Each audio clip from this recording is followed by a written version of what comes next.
Hey guys, what is up? I'm here today with a little bit of a Kitbash guide and also one of my first, a little bit more of extensive of a Kitbash project instead of a simple swap. This one involves some cutting, some trimming, some green stuff. But here today I'm going to talk to you about how to make better, cheaper Kastelan robots for your Adeptus Mechanicus army. Better, of course, is a subjective word here. I don't like the Baymax look of the Kastelan robots as they exist in the AdMech army. I wanted something a little bit chonkier, a little bit squarer, a little bit more pieces of armor and things like that.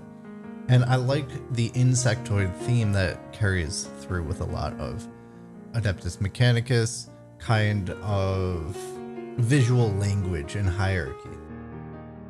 So when I saw Ambots were on sale for half the price of 2 Kastelan robots, it's about, specifically Kastelan robots pack is about $90 for 2 robots and a Cybernetica Datasmith.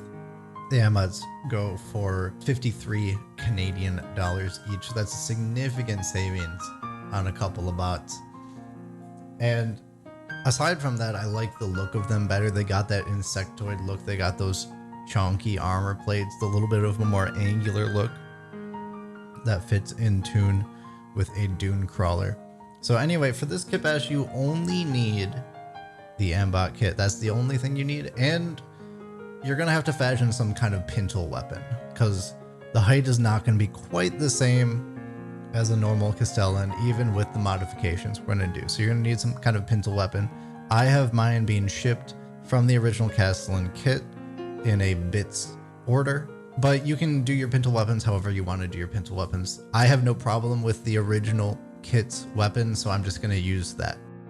Anyway, this works best for a punch bot orientation, which, if you've been keeping up with the new AdMech Codex, seems to be one of the more impressive ways to run them after the Dakabots, as they're affectionately known, have been somewhat nerfed. And all you need is the Ambot kit to get 90% of the way there, minus the weapon on top. So all you need to do is follow the instructions for A or B, depending on how you want to do it, however like you want to orient your bot, as it were. And all you gotta do is follow the instructions as is until you get to the part where you're creating the legs. And the first set of legs you create, do not attach the feet to them.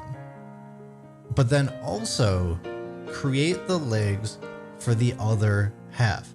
Each kit, each sprue for each Ambot comes with 2 sets of legs and 2 sets of feet. So what you do is, for the legs that you're planning to attach to the hips, which should follow the torso design. So if you're building Ambot A, you build the torso for A and you build the legs for A, but you do not attach the feet to A's legs. Then you can attach them to the hips. You can attach the hips to the torso. I leave mine undone for now, just to keep things easier. In the painting step, we're going to do sort of a sub-assembly thing for that.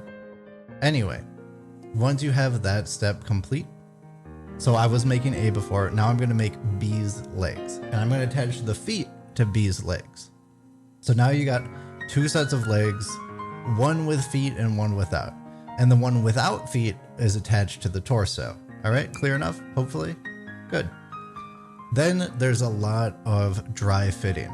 I mentioned this in my other Kitbashing video that you should always dry fit everything you do, especially when pieces aren't supposed to be joined together. This is one of those cases.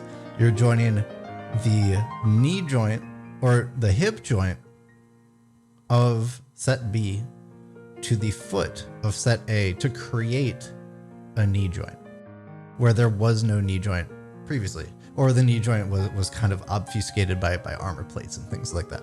So you're creating a new knee joint. You could just stick it onto the bottom and call it a day, but that would look, in my opinion, not up to the standard that I want to present for my army. I like to make things look cohesive and look like they're meant to be together. So a lot of dry fitting has to be done, a lot of visualization of the position. Hold up the feet to the torso, connected to the legs, See what angle you need to attach those feet to make sure they will stand up straight on the base when you get to the basing step. And make sure you have things down. You know, measure twice, cut once. Measure a bunch more times than twice, cut even less times. I'm just kidding, you can only cut once. But that's basically it, is you visualize how these things are going to join together. You make your snips through the hip joint to form that circular joint into more of a semicircle that hopefully the other foot will slot into. You might have to shave away bits and pieces here and there to get a clean fit, and it might not be perfectly clean, but that's okay. Once you have that joint accomplished, there's going to be gaps. Almost definitely there's going to be gaps. Unless you're somehow the world's greatest hobby snipper, in which case, please give me your number. I'd love to chat with you, learn your secrets. But you're going to have gaps with these pieces that are not supposed to fit together. That's where the green stuff comes in. This is a simple gap filling exercise, but it is a prolific one because the gaps are probably going to be quite big. I use a lot of water, a lot of patience. I don't have a setup to film my green stuff work at currently. It is way too messy the way I work to do it with a bunch of electronics in near proximity. So with a little bit of movie magic, I'm gonna cut to the finished product with green stuff attached. And that is kind of what it looks like. You can see I rounded out the corners, tried to keep the geometric edges where they existed, and tried to make things as smooth as possible. This was actually my first time ever working with green stuff. So it's not perfect, but it's a place that I'm pretty happy with. For a first time job, you know, I've never really sculpted anything before, and I think it turned out all right. And it's also a lot more stable without those gaps in there. If you want to try and make your green stuff job easier, you can do something I didn't do and try and fill in some of those larger gaps with bits of sprue or something like that to help kind of bridge it, create some form to build your green stuff off of that might make your job a little bit easier. That's something I discovered while building my last one of these. I've made 4 so far, and that's all I plan to make. But anyway, these are a significantly cheaper way to build Kastelan robots, even with the gun mounts, which I think were around $2.50 for one or so. That still comes out to a much cheaper. You're getting about a $30 discount on a set of robots. You don't get the data smith, which, you know, if that's important to you, maybe it is. I'm sure you can source one of those on eBay secondhand for cheap. There should be a lot of extra ones floating around, because if anybody is building more than 2 robots, they're going to have extra data smiths. I imagine that is one of the more popular models sold on eBay or in used bits markets and things like that. And I think you end up with like a much cooler, more kind of AdMech looking piece. The legs can look a little bit awkward sometimes. You have to be really careful with your positioning if you want to get it exactly right.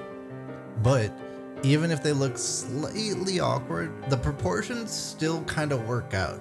Ambots have this sort of like dreadnought proportion look with really long arms and very short legs, and giving them that extra leg length actually helps to even things out a little bit and make them look a little bit more humanoid in proportion, which they're technically not human, but it still ends up working without looking too weird. Anyway, that is how to kitbash Ambots into Kastelan robots for your Adeptus Mechanicus army. And I'll be around later with some more kit bashing videos and things like that. You know I always got projects going on. And my box of shame is getting a little bit smaller, so expect some new stuff to be coming in soon. I'll see you guys later. Peace.